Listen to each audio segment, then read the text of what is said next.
লাতিন আমেরিকার দেশ ভেনেজুয়েলায় হামলা চালিয়েছে যুক্তরাষ্ট্র।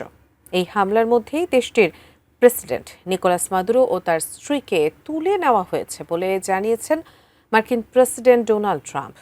এই নাটকীয় ঘটনার পর একের পর এক প্রতিক্রিয়া আসছে বিভিন্ন মহল থেকে, যা থেকে বাদ যায়নি ইউরোপীয় ইউনিয়নও। সেই সঙ্গে ভেনেজুয়েলার পাশে দাঁড়িয়েছে ইরান, রাশিয়া সহ বেশ কয়েকটি দেশ। বিস্তারিত জানাচ্ছেন শেখ ফরিদ। ভেনেজুয়েলায় সিরিজ বোমা হামলা চালিয়েছে যুক্তরাষ্ট্র। দেশটিতে হামলার মধ্যেই প্রেসিডেন্ট নিকোলাস মাদুরো ও তার স্ত্রীকে তুলে নিয়ে যাওয়ার ঘটনায় চরম উত্তেজনা ছড়িয়ে পড়েছে আন্তর্জাতিক রাজনীতিতে। এই নজিরবিহীন পদক্ষেপে তীব্র প্রতিক্রিয়া জানিয়েছে লাতিন আমেরিকার দেশসহ বিভিন্ন শক্তিশালী রাষ্ট্র। ৩ জানুয়ারি এক প্রতিবেদনে এমন তথ্য জানিয়েছে আল জাজিরা। এতে বলা হয়েছে, মার্কিন প্রেসিডেন্ট ডোনাল্ড ট্রাম্প দাবি করেছেন ভেনেজুয়েলার ভেতরে যুক্তরাষ্ট্র একটি বৃহৎ পরিসরের হামলা চালিয়েছে। এই অভিযানে দেশটির প্রেসিডেন্ট নিকোলাস মাদুরো ও তার স্ত্রীকে আটক করে দেশটির বাইরে নিয়ে যাওয়া হয়েছে।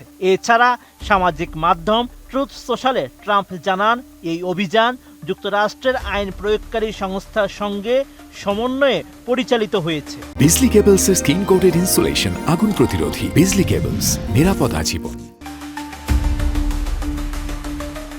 এছাড়া এই হামলাকে ভেনেজুয়েলার জন্য এক নতুন সূর্যোদয় হিসেবে অভিহিত করেছেন মার্কিন উপপররাষ্ট্রমন্ত্রী ক্রিস্টোফার ল্যান্ডাও। আর মার্কিন সিনেটর মাইক লি জানিয়েছেন, মাদুরো এখন যুক্তরাষ্ট্রের হেফাজতে আছেন এবং তার বিরুদ্ধে ফৌজদারি অপরাধে মামলা করা হবে। অন্যদিকে মাদুরো সরকার এই ঘটনাকে স্বাধীন রাষ্ট্রের সার্বভৌমত্বের উপর গুরুতর সামরিক আগ্রাসন বলে নিন্দা জানিয়েছে।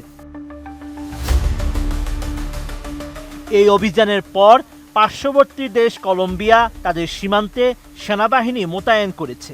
দেশটির প্রেসিডেন্ট গুস্তাভো পেত্রো এই ঘটনাকে লাতিন আমেরিকার উপর হামলা হিসেবে উল্লেখ করেছেন। কিউবার প্রেসিডেন্ট মিগুয়েল দিয়াজ কানেল একে রাষ্ট্রীয় সন্ত্রাসবাদ বলে আখ্যা দিয়েছেন। এই নাটকীয় হামলায় তীব্র নিন্দা জানিয়ে রাশিয়া একে সশস্ত্র আগ্রাসন হিসেবে অভিহিত করেছে।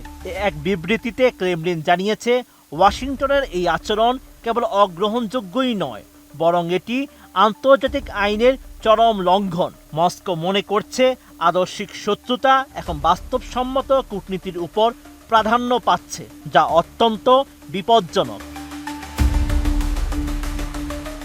ভেনেজুয়েলায় যুক্তরাষ্ট্রের সামরিক হামলার তীব্র নিন্দাও জানিয়েছে ইরান। এক বিবৃতিতে তেহরান জানায়, এই হামলা দেশটির জাতীয় সার্বভৌমত্ব ও ভৌগোলিক অখণ্ডতার স্পষ্ট লঙ্ঘন। সেই সঙ্গে এই ধরনের পদক্ষেপ আন্তর্জাতিক শৃঙ্খলাকে আরও দুর্বল ও ক্ষয়ক্ষতি করবে। এদিকে ইউরোপীয় ইউনিয়নের পররাষ্ট্রনীতি বিষয়ক প্রধান কাজা ক্যালাস জানিয়েছেন, তারা পরিস্থিতির উপর গভীর নজর রাখছেন। আন্তর্জাতিক আইন ও জাতিসংঘ সনদ মেনে চলার আহ্বান জানিয়ে তিনি সংযমের প্রদর্শনের কথা বলেছেন। এই ঘটনায় উদ্বেগ প্রকাশ করেছে ইটালি, স্পেনেও। ইটালির প্রধানমন্ত্রী জর্জিয়া মেলোনি জানিয়েছেন, ভেনেজুয়েলায় বসবাসকারী প্রায় 1,60,000 ইটালীয় নাগরিকের নিরাপত্তা নিয়ে তারা চিন্তিত। Sheikh Farid, ATN news.